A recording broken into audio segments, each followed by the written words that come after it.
Welcome to మెగానే TV. అతను ఒక under world సామ్రాజ్యానికి రారాజు. ప్రపంచంలోనే అత్యంత ప్రమాదకరమైన డ్రగ్స్ మాఫియా డాన్.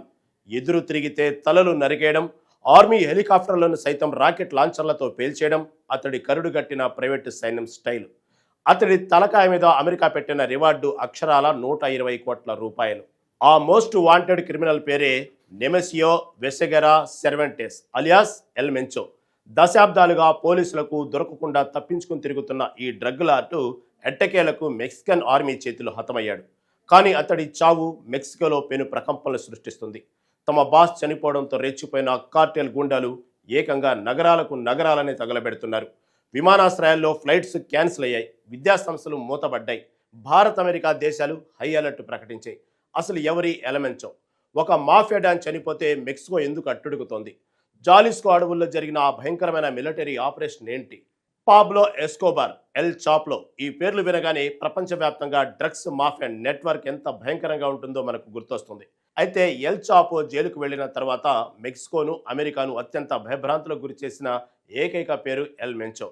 ఇతను జాలిస్కో న్యూ జనరేషన్ కార్టెల్ అనే ప్రపంచంలోనే అత్యంత పవర్ఫుల్ డ్రగ్ సిండికేట్ కు లీడర్.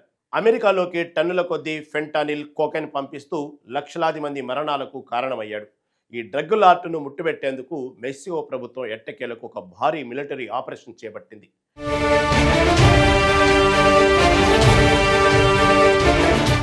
అమెరికా ఇంటెలిజెన్స్ పక్కా స్కెచ్తో మెక్సికన్ ఆర్మీ చేసిన మెరుపు దాడిలో ఎల్ మెంచో పట్టుబడ్డాడు.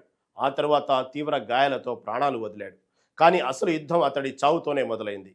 ఏకంగా 250 చోట్ల రోడ్లను బ్లాక్ చేసి వందలాది వాహనాలను తగలబెడుతూ కార్టెల్ గ్యాంగ్స్ విధ్వంసం సృష్టిస్తున్నాయి.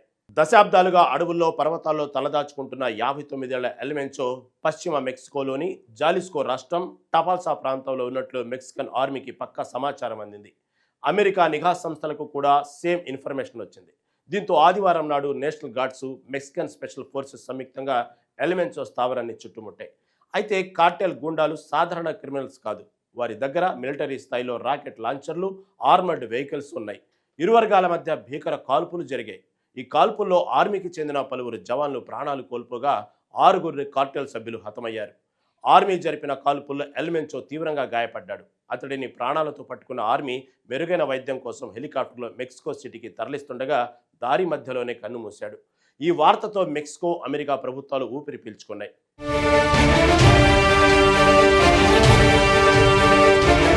పోలీసుల చేతిలో తమ బాస్ ఎల్ మెంచో చనిపోయాడని తెలియగానే సిజేఎన్జీ కార్టెల్ సభ్యులు మెక్సికో అంతటా విధ్వంసానికి దిగారు. ఆర్మీ ఆపరేషన్లను అడ్డుకోవడానికి కార్టెల్ వాడే ఫేవరెట్ టెక్సిక్ బ్లాకేడ్స్ జాలిస్కో, మిచోవాకన్, గ్యానాజువాటో సహా దాదాపు 8 రాష్ట్రాల్లో రోడ్ల మీద కార్లు, బస్సులను అడ్డంగా పెట్టి నిప్పంటించారు. ఒక్క ఆదివారం రాత్రే దేశవ్యాప్తంగా 252 బ్లాకేడ్స్ నమోదయ్యాయి. ప్రపంచ కప్ ఫుట్బాల్కు ఆతిథ్యం ఇవ్వబోతున్న గ్వాడలజరా, ప్రముఖ పర్యాటక కేంద్రం ప్యూర్టో వలర్టా నగరాలు రణరంగంగా మారాయి.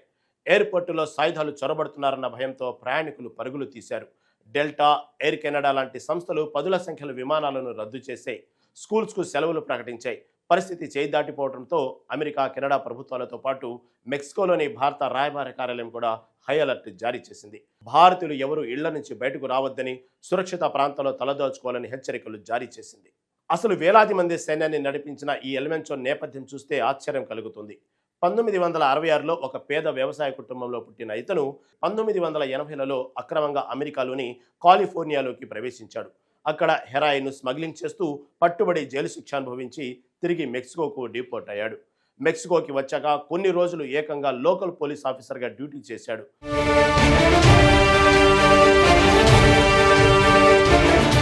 ఆ అనుభవంతోనే పోలీసుల ఆపరేషన్లు ఎలా ఉంటాయో పసిగట్టి తర్వాత మిలేనియో కార్టెల్లో చేరిపోయాడు. 2009 నుంచి 2011 వరకు తనకంటూ ఒక సొంత సామ్రాజ్యాన్ని నిర్మించుకున్నాడు. అదే Jalisco new generation cartel. Mafia గుండాలకు ఏకంగా మిలిటరీ ట్రైనింగ్ ఇప్పించి ఆర్మీ వాడే ఆయుధాలను ఇచ్చాడు. ఎల్ మెంచో క్రూరత్వం ఎలాంటిదంటే 2015లో ఇతడిని పట్టుకోవడానికి వచ్చిన ఒక మిలిటరీ హెలికాప్టర్నే రాకెట్ లాంచర్లతో పేల్చేశాడు. ప్రత్యర్థుల తలలు నరికి వీడియోలు రిలీజ్ చేశాడు. ఉన్నతాధికారులను నడి రోడ్డుపై హత్య చేయించడం ఇతని స్టైల్. అమెరికాకు అత్యధికంగా ఫెంటానిల్ డ్రగ్స్ సప్లై చేస్తున్నది ఈ కార్టెల్ కాబట్టే. గతంలో ట్రంప్ ప్రభుత్వం దీన్ని ఒక ఉగ్రవాద సంస్థగా ప్రకటించింది. మెక్సికోలో డ్రగ్స్ మాఫియా నెట్వర్క్ ప్రభుత్వాల కన్నా ఎంత బలంగా ఉందో ఎల్ మెంచోను చూస్తే అర్థమైపోతుంది. ఇప్పుడు అతను చనిపోవడం మెక్సికో ప్రభుత్వానికి అలాగే అమెరికాకు ఒక చారిత్రక విజయం అనడంలో ఎలాంటి సందేహం లేదు.